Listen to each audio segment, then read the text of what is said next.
오늘 말씀을 묵상할 때 저는 불행한 한 사람과 그리고 행복 가득한 또 한 사람을 동시에 떠올려지게 됩니다.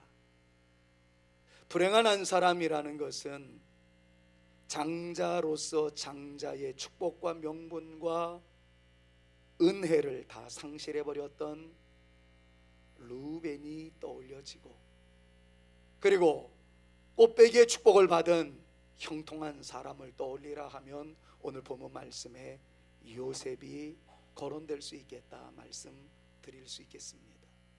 먼저 조금 슬픈 안타까운 이야기를 드리게 된다면, 르우벤이라는 분이 얼마나 안타까운지요. 그는 장자였습니다. 장자에게 준 축복은 대략 세 가지입니다. 첫 번째는 기업의 축복입니다. 거부가 된다는 거죠. 두 번째는 왕권 계승입니다. 장자를 통해서 왕권이 이어져 내려가는 것은 당연한 일이었습니다. 세 번째는 영적 능력의 계승권입니다. 다시 말하면 예배를 집례해 나갈 수 있는 특권도 장자의 몫이었습니다. 그러니까 장자는 기업의 계승자가 되어질 뿐만 아니라 왕권을 이어나갈 수 있는 특권도, 예배를 집례할 수 있는 영적 리더십도 있는 존재였으나, 르우벤이 그만 큰 범죄를 행함으로써 모든 것들이 다 박탈되었다는 것을 우리는 이미 오래전에 다 배웠습니다. 하나도 간직하지 못하고 다 날려버렸습니다. 기업권도 빼앗겼고 영적인 리더십도 빼앗겼습니다. 왕권을 계승할 수 있는 대단한 특권도 상실되어 버리고 말았습니다. 대신에 이 모든 특권이 다른 자녀들에게 이양되어져 가는 것을 봅니다. 받은 사람은 기쁨이고 특권이고 영광이겠으나 잃어버린 사람은 얼마나 안타까운지. 아시다시피 영적 리더십, 예배의 집례권은 레위에게 계승됐습니다. 왕권은 유다 지파에게 이어져 내려가서 유다의 자손을 통하여 우리 구주 예수 그리스도가 탄생하게 되어지는 영광스러운 족보가 되어졌던 것을 우리는 이미 다 공부했습니다. 하나 남은 엔터프라이즈, 기업의 경영권, 경제권, 그것은 누구에게 이어졌을까요? 오늘 우리가 묵상하려고 하는 요셉이라는 그 자손들에게 이어져 내려가는 것을 보게 됩니다.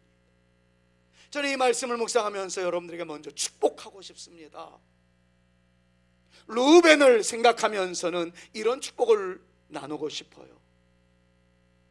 르우벤은 자기에게 임했던 놀라운 특권, 하나님의 은혜, 하나님의 놀라운 역사, 그야말로 말할 수 있는 어메이징 그레이스의 그 놀라운 특권을 잃어버렸는데, 빼앗겨버렸는데, 우리 사랑하는 성산의 가족 여러분들은 여러분들에게 주시기로 작정되어진 하나님의 축복, 은혜, 역사에서 제외되는 일이 한 분도 생기지 않기를, 여러분들에게 주어지기로 약속되어져 있는 하나님의 놀라운 역사와 기적적 축복을 놓치는 일들이 한 분에게도 생기지 않기를 우리 구주 예수 그리스도의 이름으로 축원합니다. 축원합니다. 반대로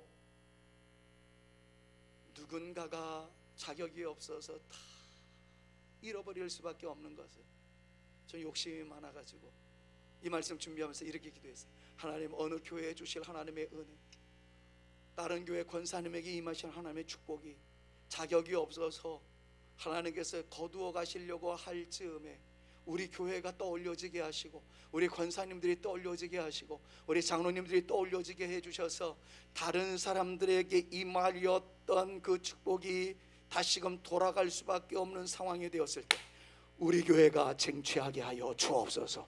우리 성도님들이 그것을 얻을 수 있도록 역사하여 주시옵소서.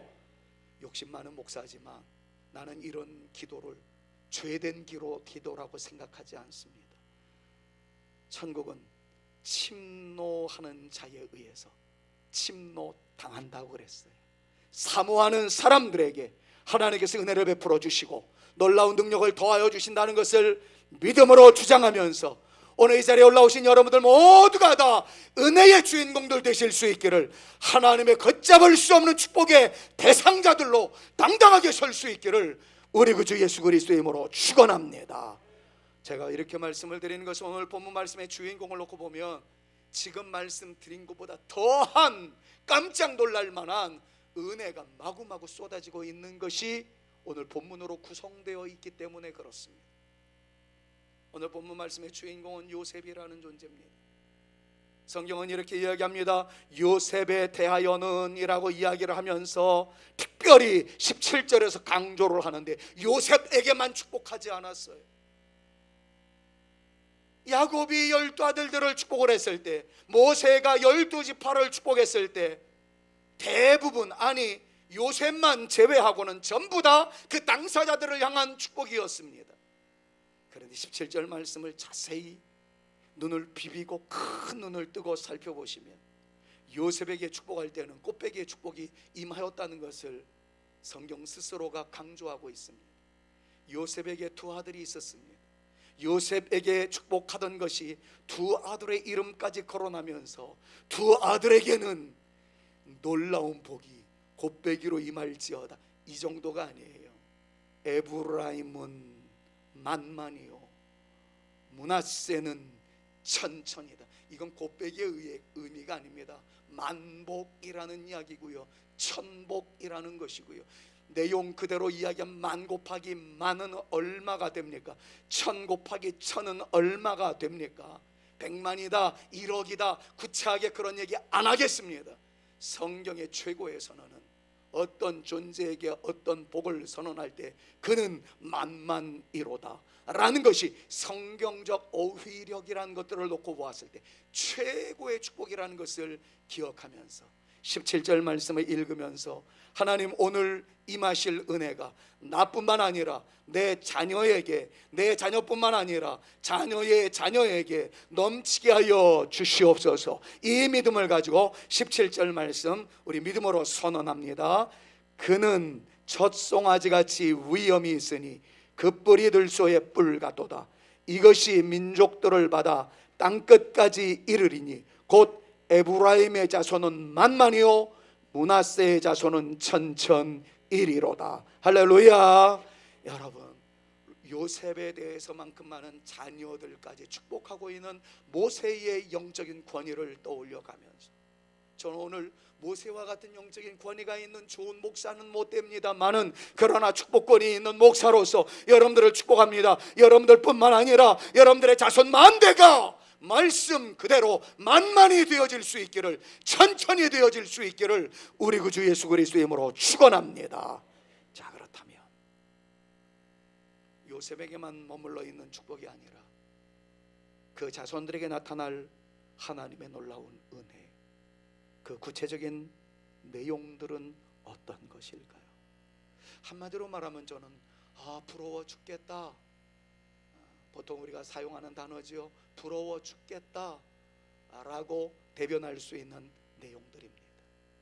방금 전에 우리가 본문 말씀을 다 읽었습니다만은 본문 내용을 쭉 그냥 훑어보기만 하더라도 내용들이 얼마나 감격스러운지 모르겠습니다. 그래서 제가 시인은 아니지만 오늘 본문 말씀을 축약하고 또 축약해서 저 나름대로 이해된 것을 이렇게 한 수 읊듯이 표현해 놨습니다. 여러분 같이 한번 읽어볼까요? 땅이, 같이 한번 읽습니다. 시작. 땅이 복을 받게 하옵소서. 하늘의 이슬이 넘치게 하옵소서. 땅 아래의 섬이 터지게 하옵시며 태양의 빛남이 달의 향연이 가득하게 하옵소서. 산의 풍성한 산물이 드넓은 평야의 온갖 열매의 충만함이 깃들게 하시고 땅에 충만한 것들이 요셉의 것이 되게 하옵소서. 할렐루야. 여러분, 이 말씀을 읽으실 때 어떤 분들은 맨 마지막 제줄 땅에 충만한 것들이 요셉의 것이 되게 하옵소서 이렇게 읽기는 했지만 요셉이라는 단어 대신에 여러분들의 이름을 싹 넣은 분들이 몇 분이나 계실지 모르겠네. 제가 원하는 것은 그런 것이었습니다. 요셉 우리랑 뭔 상관입니까? 저는 요셉 별 관심 없습니다. 지금 여러분들 예배드리는 여러분들이 이와 같기를 간절히 소망합니다. 그래서 이렇게 한번 다시 읽을게요. 오늘 요것만 이해하면 다른 설교 필요 없어요. 물론 설교는 할 거지만 요 내용 그대로가 나에게 나타나기를 바라는 마음으로 맨 마지막 절 읽을 때는 여러분 믿음으로 선포하세요. 땅에 충만한 것들이 여러분들의 이름을 부르란 말이죠. 땅에 충만한 것들이 한성의 것이, 이럴 때 전부 다 깜짝 놀라서 또 여러분들도 한성 이러지 말고 여러분들이 여러분들의 이름을 부르면서 한번 선언합니다. 땅의 복을 같이 한번 크게 믿음으로 선포합니다. 시작. 땅이 복을 받게 하옵소서. 하늘의 이슬이 넘치게 하옵소서. 땅 아래의 샘이 터지게 하옵시며 태양의 빛남이 달의 향연이 가득하게 하옵소서. 산의 풍성한 산물이 드넓은 평야의 온갖 열매의 충만함이 깃들게 하시고 땅에 충만한 것들이 한성의 것이 되게 하옵소서. 할렐루야. 여러분들 이 사실을 진짜 믿음으로 주장하실 수 있기를 바라고, 오늘 설교 끝나고 나가실 때에는 여러분들의 가슴이 뜨거워질 수 있기를 먼저 주님의 이름으로 축원합니다. 저는 오늘 이 말씀을 하나씩 다 풀어 헤쳐 드릴 거예요. 시간이 부족해서 오늘 말씀 다 하지 못하고 다음 주까지 이어서 이 말씀을 나누고 싶은 것은, 제가 이 말씀 때문에 애들 말로 돌아버렸어요. 그리고 여러분들을 이렇게 축복해야 되겠다, 여러분들이 이런 복을 받았으면 좋겠다, 이런 절박함이, 간절함이 있었기 때문입니다. 제가 오늘 설교를 이어나가기 전에 먼저 저의 부끄러운 고백, 아울러 제가 참 존경하는 어떤 목사님을 흉 잡는 얘기부터 좀 꺼내드리고 싶어요. 제가 성경 강의하는 시간도 너무 아까워서 예를 들지도 않고 이런 얘기는 하지도 않습니다만, 오늘은 이 얘기를 꺼낼 수밖에 없는 것이, 이 얘기를 꺼내야 오늘 축복이 얼마나 귀한 것인지 여러분들이 체감할 수 있을 것 같아서 그래요. 제가 알고 있는 어떤 분은 참 덜렁덜렁합니다. 껄렁껄렁하긴 한 분이기도 합니다. 잠깐 제가 자리를 이석을 할 텐데 그분의 설교할 때에 제스처를 한 번만 흉내내기 위해서 그렇습니다. 저는 지금 얼마나 자세가 올곧습니까? 아니면 말고요. 나름 참 하는데, 그분 설교를 하면은 설교할 때마다 주머니에 손 딱 이러면서 설교. 궁금하시면 금요일날 신양교회 끝나고 한 12시에 기독교 텔레비전 같은 데 보시면 늘 나오는, 인간아니요 별거 글자를 알 수 없을 정도로 설교하시는 분이에요. 진짜 설교할 때마다 이래요. 내가 제발 다리 좀 떨지 마세요. 떨어야 말이 나와 그러는 거예요. 아무튼 그렇게 껄렁껄렁하신 분입니다. 워낙에 큰 일을 하시는 분이기 때문에 적은 일에는 신경을 쓰지를 못합니다. 실질적으로 그분은 정말 조국교회와 교단을 위해서 큰 일을 하고 계시는 분이라는 것을 제가 옆에서 철저히 보아왔습니다. 반면에 저는 엄청 세밀합니다. 지나치게 꼼꼼합니다.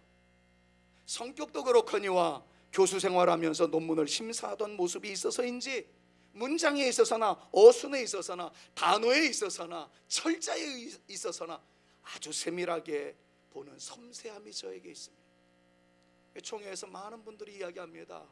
덜렁덜렁한 그분과 꼼꼼한 김한성 목사가 콤비네이션을 이룬 것은 하나님의 놀라운 역사였었다, 그렇게 이야기를 할 정도로 역사가 평가를 그렇게 해주고 있습니다.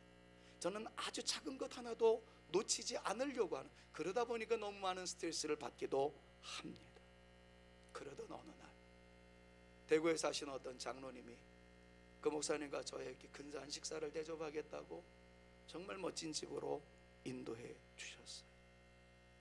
그분의 이야기를 듣고 저는 나의 섬세함과 나의 꼼꼼함은 그리 중요한 것이 아니었구나 하는 때늦은 후회감, 그리고 가슴을 치는 안타까움이 한 번은 있었습니다. 그 장로님이 맛있는 음식을 준비해 놓고는 그런 얘기를 하는 거예요. 자기 생애에 있어서 건축을 해나가면서 큰 건물을 건축하던 어느 날 그분께서 자기의 건축 현장에 오셔서 기도해 주신 모습에 얼마나 큰 감동을 받았는지 평생에 잊을 수 없다는 이야기입니다. 제가 그 정도 이야기를 들었을 땐 저도 아니 별 얘기 다 한다.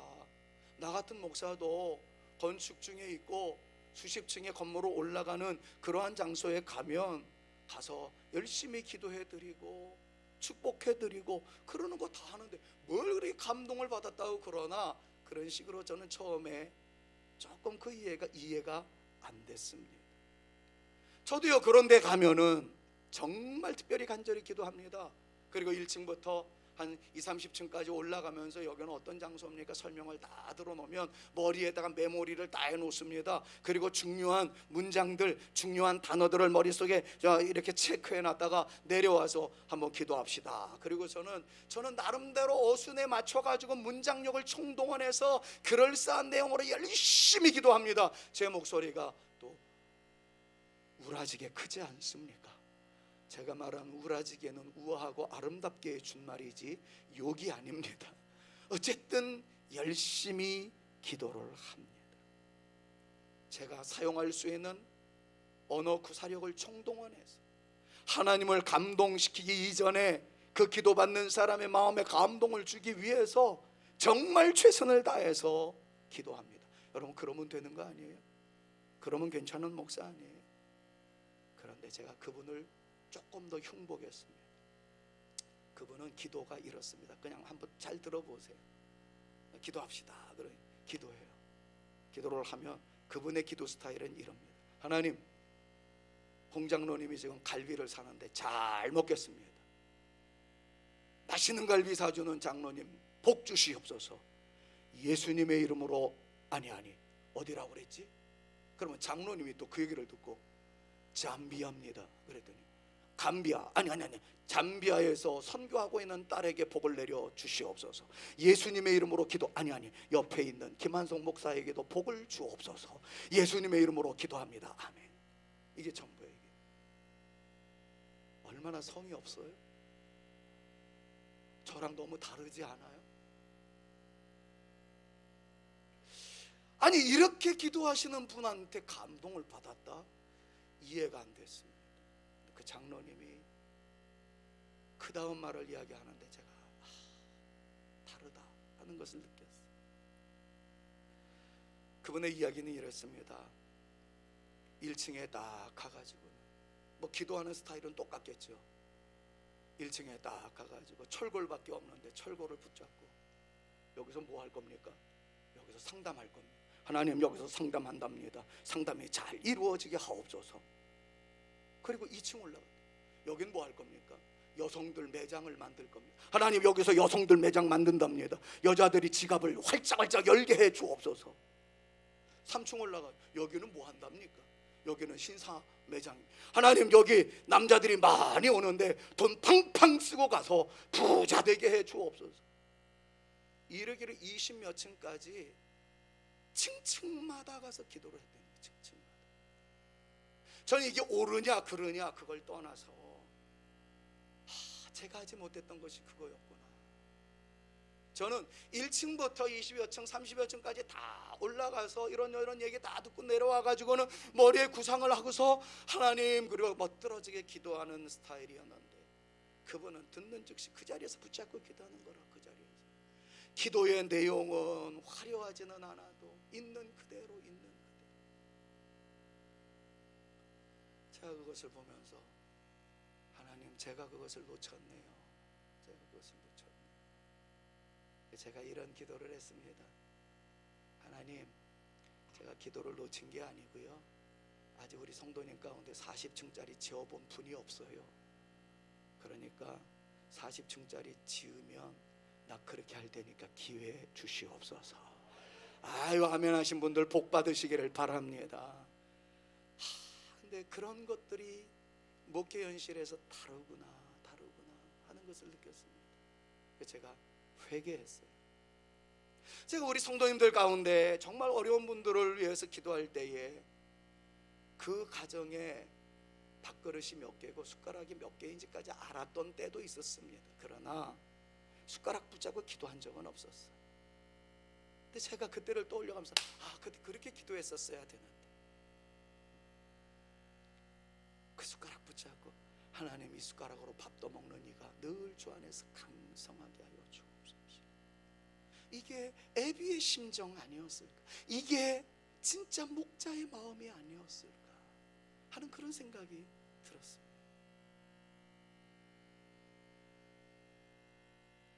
사랑하는 여러분, 이제는 그렇게 해도 할 수 없는 세상이 되어버렸어요. 프라이버시니 뭐니 이런 것들이 너무 많아가지고.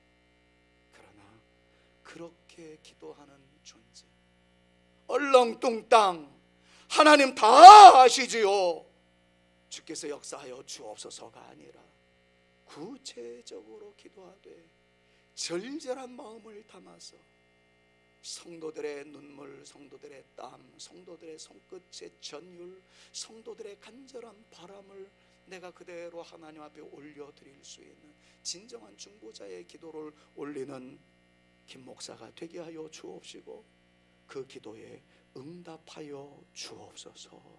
여러분, 그런 기도를 하기 시작했습니다. 여러분, 제가 직전 총회장이신 소강성 목사님의 덜렁거리는 모습과 세밀한 김 목사를 대조해 나갔으나 진정한 영성적 세밀함은 그분에게 있었다라는 이야기까지 꺼내면서 이 말씀을 드리는 이유는 간단합니다. 오늘 본문 말씀을 보니까 축복하는 모세가 층층이 기도하는 그 모습을 우리에게 보여주고 있기 때문에 그래요. 가는 곳마다 붙잡고 기도합니다. 어울려지는 상황에서 아울러 올려드리는 기도가 아니라 한 건 한 건 기도하는 모세의 영성을 보면서 하나님, 나도 이제 그런 기도할게.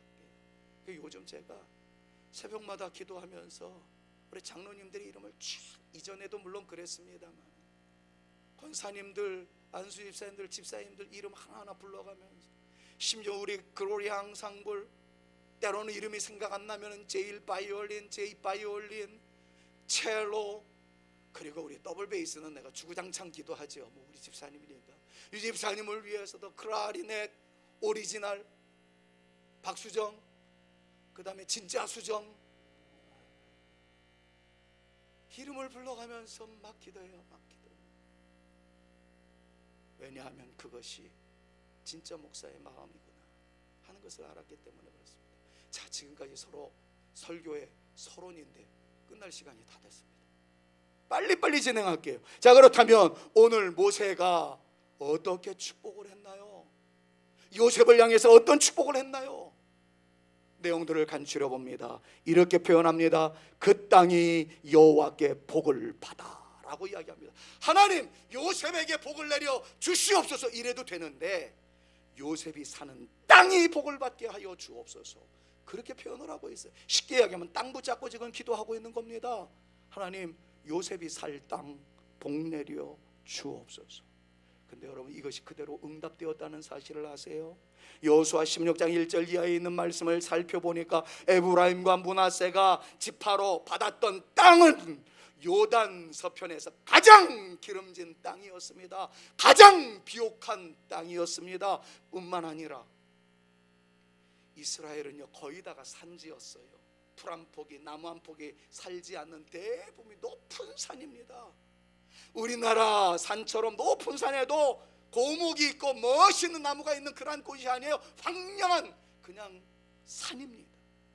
여러분들이 잘 아시는 대로 우리 장현식 집사님은 다녀오셨습니다만 신의 산이라는 데 가보면 풀 한 폭이 없습니다. 나무 하나 보이지 않습니다. 그냥 돌산입니다. 그런데 에브라임과 므낫세 지파는 이 요셉의 축복에 의해서 그네들이 할당받은 초지, 농경지만 전체 영토의 4분의 1을 불화받습니다. 한 사람 한 사람에게 땅이 분배된다 하더라도 12분의 1 되어야 이게 마땅한 거 아니겠어요? 그런데 요셉 지파에게는 12분의 1을 준 게 아니라 4분의 1을 안겨줍니다.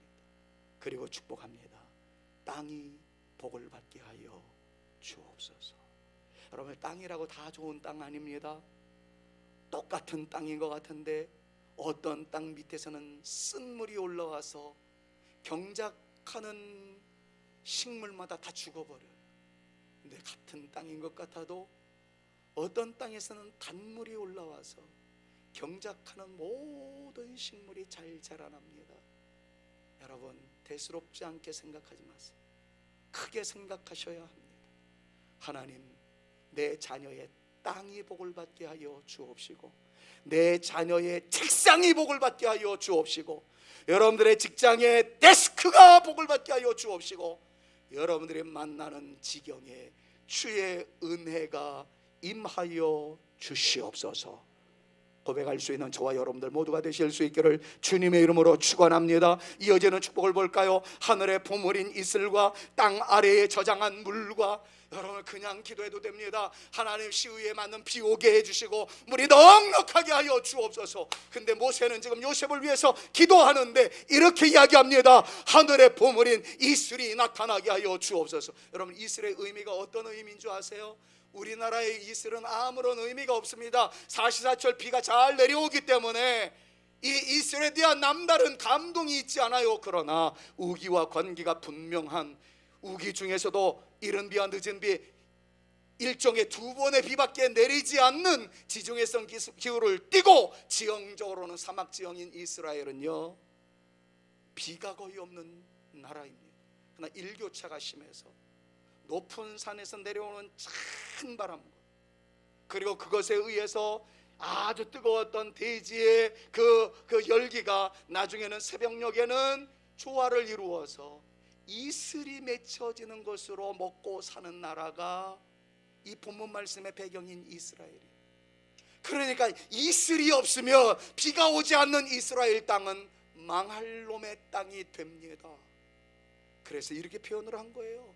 하늘에서 내려오는 이슬이 마르지 않게 하여 주옵소서. 그런데 더 중요한 말이 있잖아요. 방금 전에 그 땅이 여호와께 복을 받게 하여 주옵소서라고 기도했었는데 그 땅 아래 저장된 물이 샘처럼 솟아나게 하여 주시옵소서. 여러분, 이 기도는요, 다른 시편에 있는 내용들을 보면은 마른 땅에도, 가뭄이 있는 해에도 물이 마르지 아니하며 샘 곁에 나무가 잎이 청청하며 주야로 열매를 맺음과 같다 라고 말씀하는 그 말씀과 일맥상통한 거예요. 사랑하는 여러분, 하늘의 보물인 이슬이 여러분들 가운데 넘칠 수 있기를, 여러분들의 살아가는 날 동안 여러분들의 삶의 자리에서 은혜와 감격의 샘물이 솟구쳐 올라올 수 있기를 우리 구주 예수 그리스도의 이름으로 축원합니다. 축원합니다. 그런데 여기서 꼭 기억해야 할 단어가 있어요. 하늘에서 내려오는 이슬에 대하여 보물이라고 표현을 하고 있다는 것을 여러분 오늘 우리의 양식으로 삼아야 합니다. 여기서 말하는 보물이란 말은 히브리어로 메게드라는 단어를 사용하고 있는데, 이것은 매우 가치 있는 것이다. 킹 제임스 버전이라는 영어 성경을 보니까 The precious things라고 표현을 하고 있어요. 가장 완벽한 것, 가장 가치 있는 것. 그래서 우리나라 말로 이야기하면 보물 같은 것, 이렇게 표현을 합니다. 그래서 오늘 성경도 이렇게 표현을 한 거죠. 하늘의 보물인 이슬.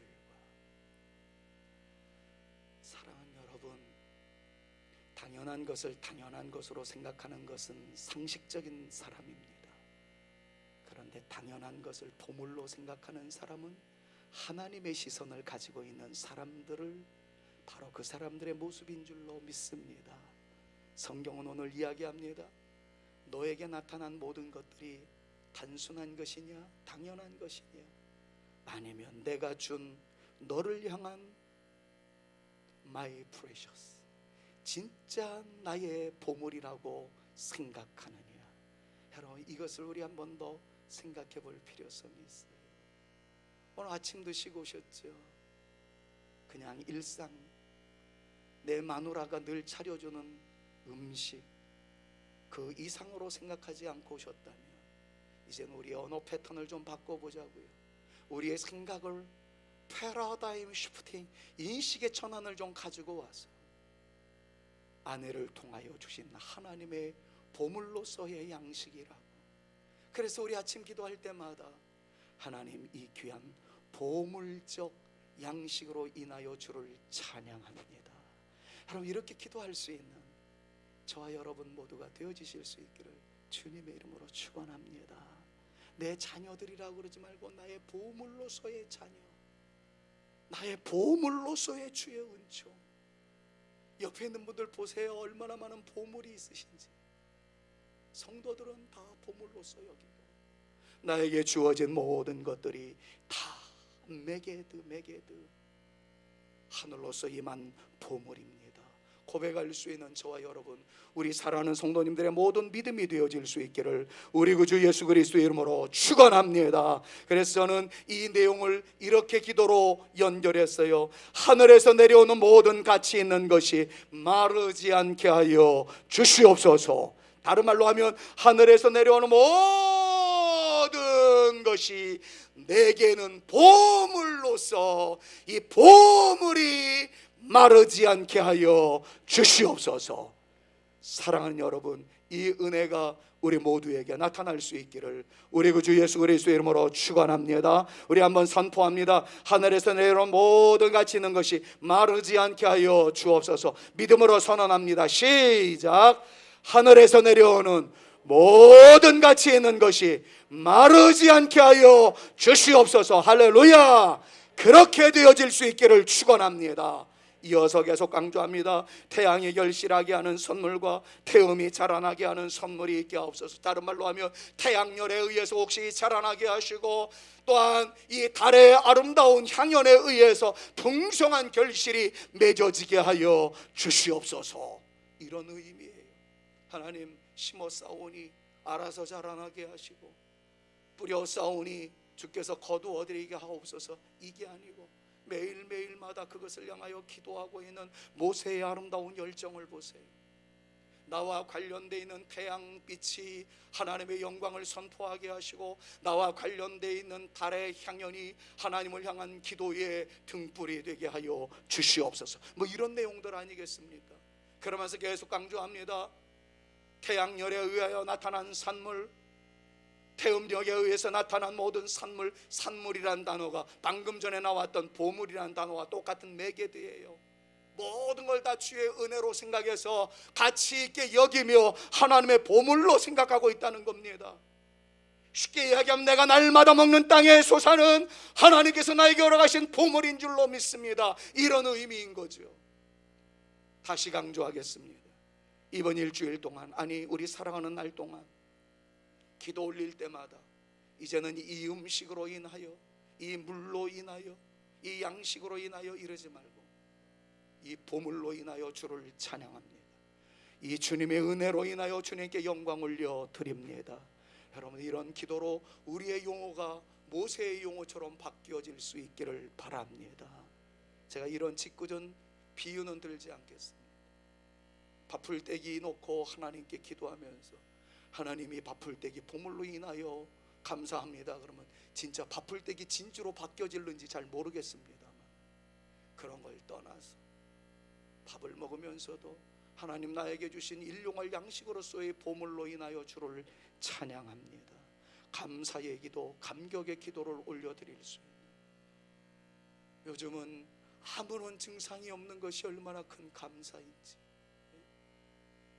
저도 자꾸 늙어가니까 여기저기가 자꾸 찔려오고 막 그러더라고요. 그동안에 아무런 몸에 감각이 없었던, 통각이 없었던 것이 얼마나 큰 은혜였었는지.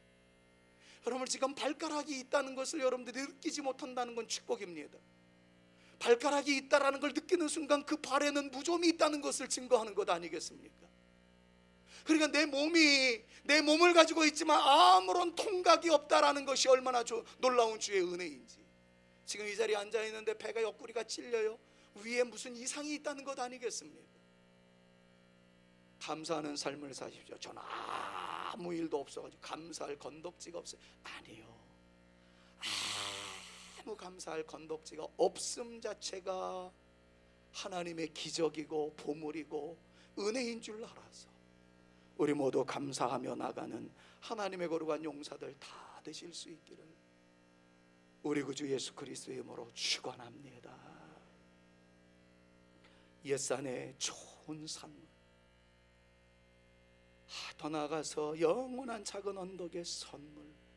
지금 해야 할 것이 너무 많은데 시간 없으니까 그냥 생략할게요.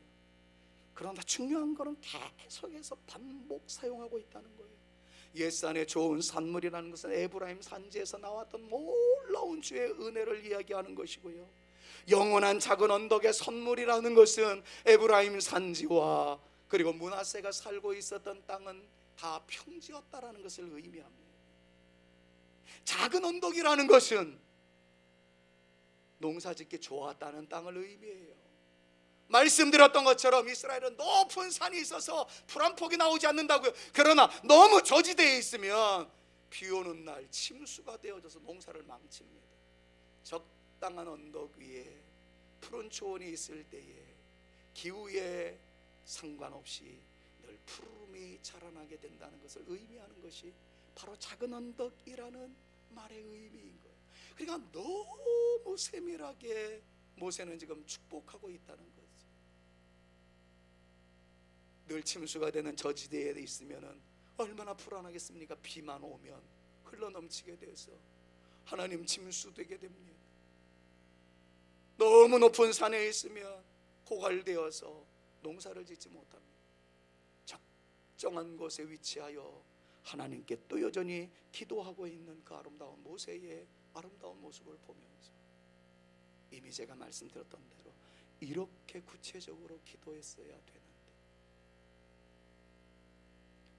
사랑하는 여러분, 결론 맺을게요.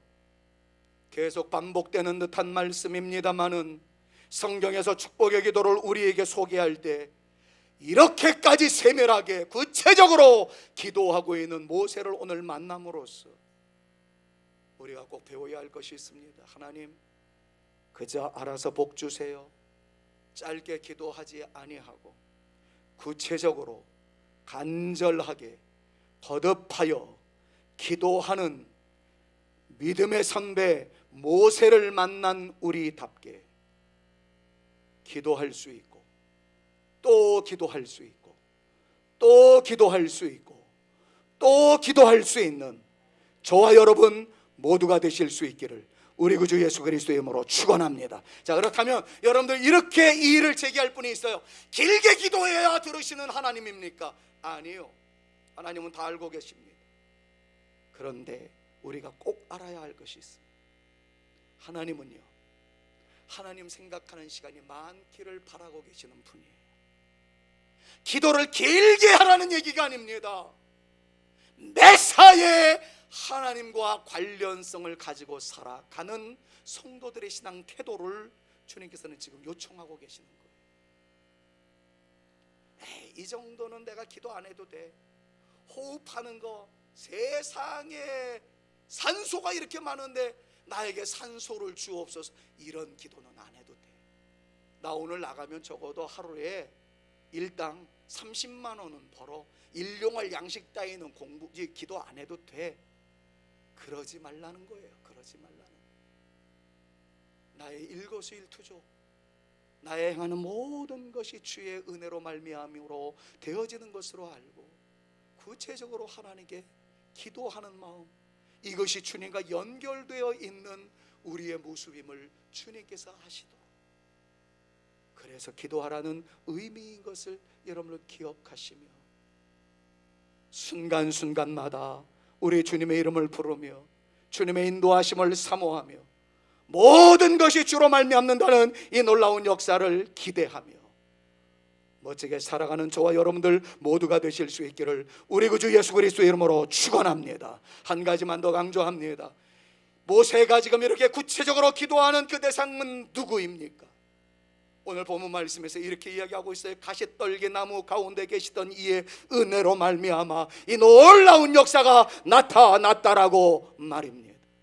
모세는 40년 전 시내산 호렙산 가시떨기 나무 불꽃 가운데서 모세에게 나타났던 여호와 하나님을 떠올립니다.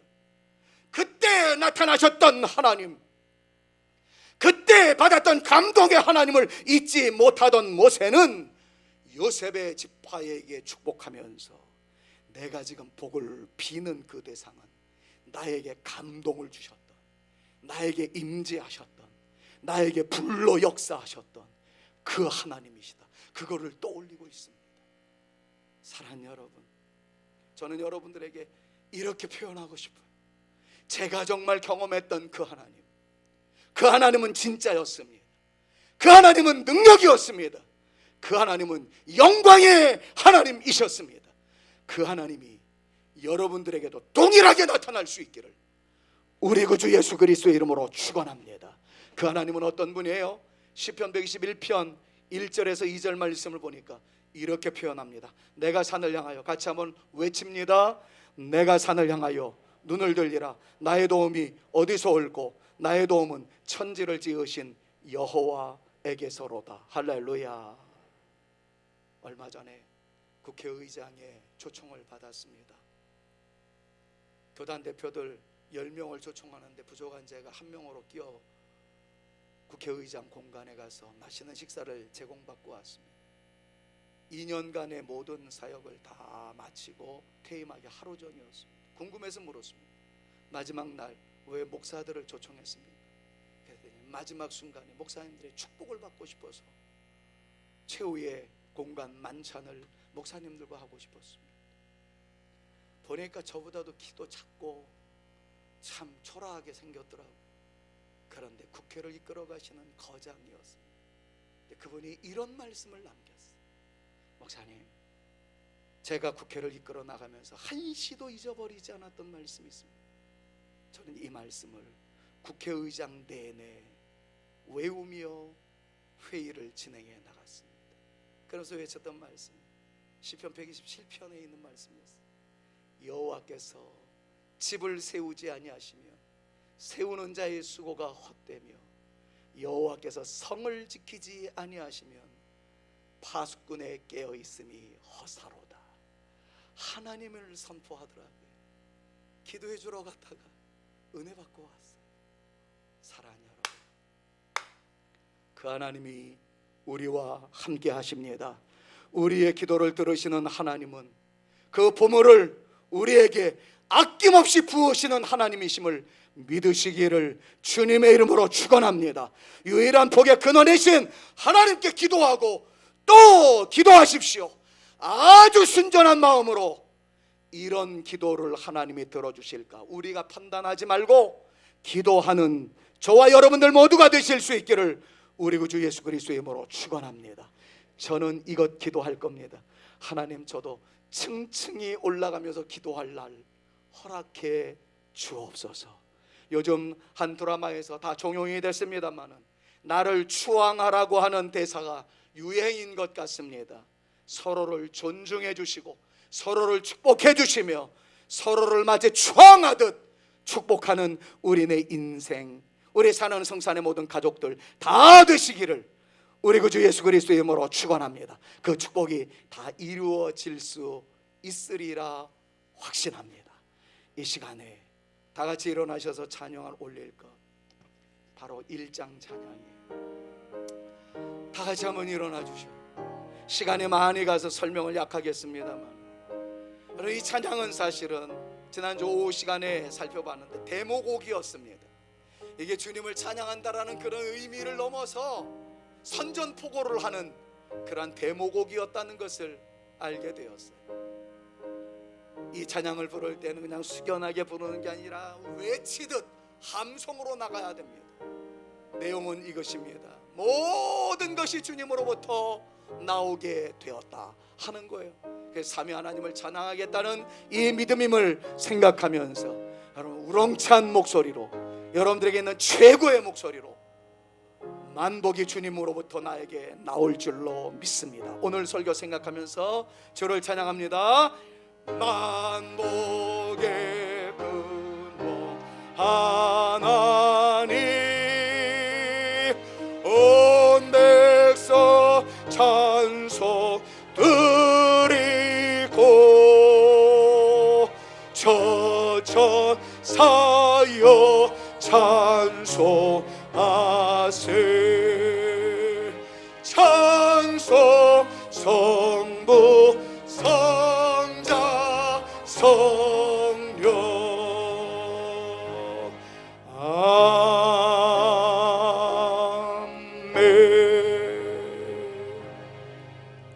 예수 그리스도의 은혜와 하나님의 사랑과 성령님의 교통하심이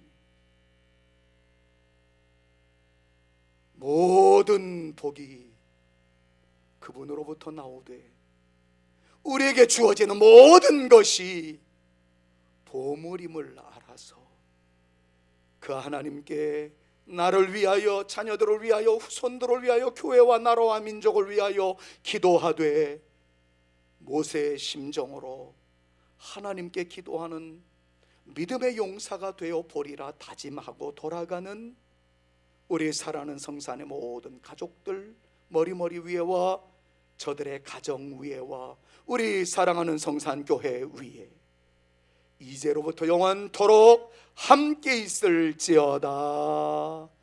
아멘.